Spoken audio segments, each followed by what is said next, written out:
ఆ తర్వాత నెల రోజుల తర్వాత రిజల్ట్స్ వస్తాయి. మీ ఫ్రెండ్స్ ఫోన్ చేస్తారు, ఫోన్ రింగ్ అవుతుంది, సిద్ధాలు చేస్తారు. ఫోన్ ఎక్కితే రిజల్ట్స్ వినాల్సి వస్తుందని భయంగా ఉంటావు. అదిగా భయం అంటే అది మేమేదో అనుకున్నాంలే. దాని విగ్రహం భయం లేనివాడు, ఎగ్జామ్స్ పాస్ అవ్వలేనివాడు పాస్ అయి చూపిస్తా. నాకు భయం లేదని మీకు ఎవరు చెప్పారు సార్? నేను స్లీప్ లేక ప్రతిసారి ఇండివిజువల్ వాడికి ఎక్కడ దొరుకుతానని అనుక్షణం భయపడుతూనే ఉంటాను సార్. మీకు కాలేజీలో అమ్మ మనల్ని మాటిచ్చారు సార్. ఇంకైనా ఫోన్ రావచ్చు రాకపోవచ్చు, కానీ ఎగ్జామ్ హాల్లోకి వెళ్ళాక స్లిప్ దగ్గర క్వశ్చన్లు వస్తాయో రావని అనుక్షణం భయపడుతూనే ఉంటారు సార్. చివరిగా నా కోరిక సార్, ఇండివిజువల్ నా ఎదురున్నప్పుడు నా కళ్ళలో దగ్గర ఉండకూడదు, నా స్లిప్ నా చేతుల్లో ఉండాలి, నా పెద్దలపై చిన్న ఉండాలి. ఓకే ఉంటుంది, వెళ్ళనండి ఆయన వెళ్ళు.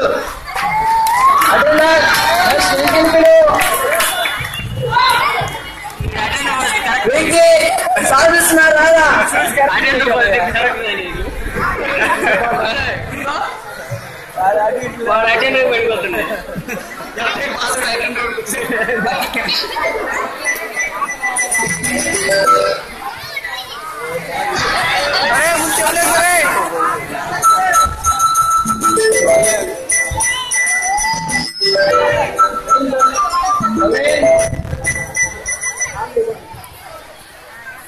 పిలిచారంట.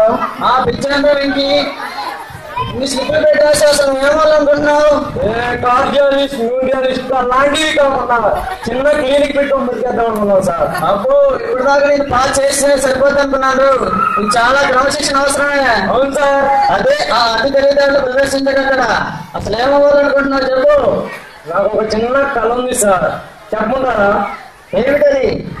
నేను హైదరాబాద్ అపోలో హాస్పిటల్లో పెద్ద ఆపరేషన్ చేయలేప్పుడు మా నాన్న వరండాలో వేసి కూర్చుంటే నర్సు వచ్చి సార్ బిజీ ఉన్నా అయిపోతుంది.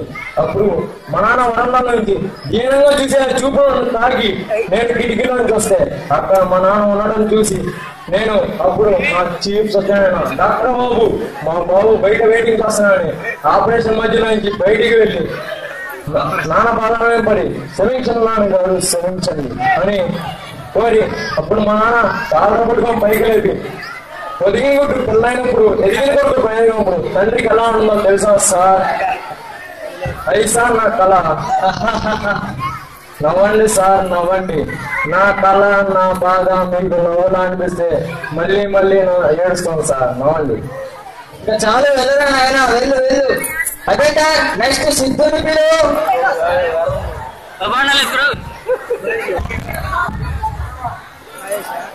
సిద్ధు సాగిస్తున్నారు రారా?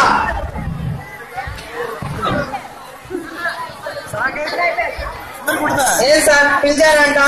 అవును సిద్ధు. సిద్ధు సారీ సార్, తప్పైపోయింది సార్. ఏంట్రా విక్రమేమో భయపడ్డాడు, నువ్వేమో తప్పైపోయింది అంటున్నావు. నేనేం చేశాను రా?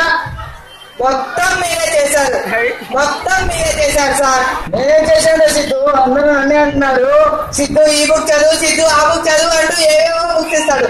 అసలు వీడే బుక్ చదువుతాడని ఒక్కసారైనా ఆలోచించారా సార్? అసలు నేను ఏ బుక్ చదువుతానో మాత్రం తెలుసుకోలేదు. ఇలా నేను ఈ కాలేజీలో చేరిన దగ్గర నుంచి నేను ఎన్నో చేయాలనుకున్నాను. వాటి కోసం నా చిన్న ఆనందాన్ని కూడా కోల్పోయాను సార్. నేను ఏ బుక్ చదివితే పాస్ అవుతానో, ఏ మెటీరియల్ చదివితే స్లిప్పులు పెట్టకుండా రాస్తానో, లేకపోతే ఎన్ని స్లిప్పులు పెడితే రాస్తానో అన్ని తెలిసిన నా రూమ్మేట్కే నా బాధ అర్థం కాలేదు. ఇక మీకేం అర్థమవుతుంది సార్? సార్ మీరు చాలా మంచి ప్రొఫెసర్ సార్. ఎప్పుడు నా గురించి నా మంచి గురించి ఆలోచించారు సార్. సారీనా సిద్ధు, సారీ. ఇప్పటిదాకా నీకు నేను మంచి ఫ్రెండ్ లాగే ఉన్నాననుకున్నారా, కానీ నీకు మంచి మెటీరియల్ ఇచ్చి పాస్ చేస్తున్నాను అనుకున్నారా, కానీ మెటీరియల్ ఇచ్చి పాస్ చేయడానికి నీకు మంచి మాదిన మధ్య కూడా పనికిరాదని తెలుసుకోలేకపోయాగా. ఇప్పటికీ నా స్లిప్పులు మీ చేతిలోనే ఉన్నాయి సార్. తీసుకోరా సిద్ధు, తీసుకొని నీకు ఇష్టం వచ్చిన మెటీరియల్ చదివి పాస్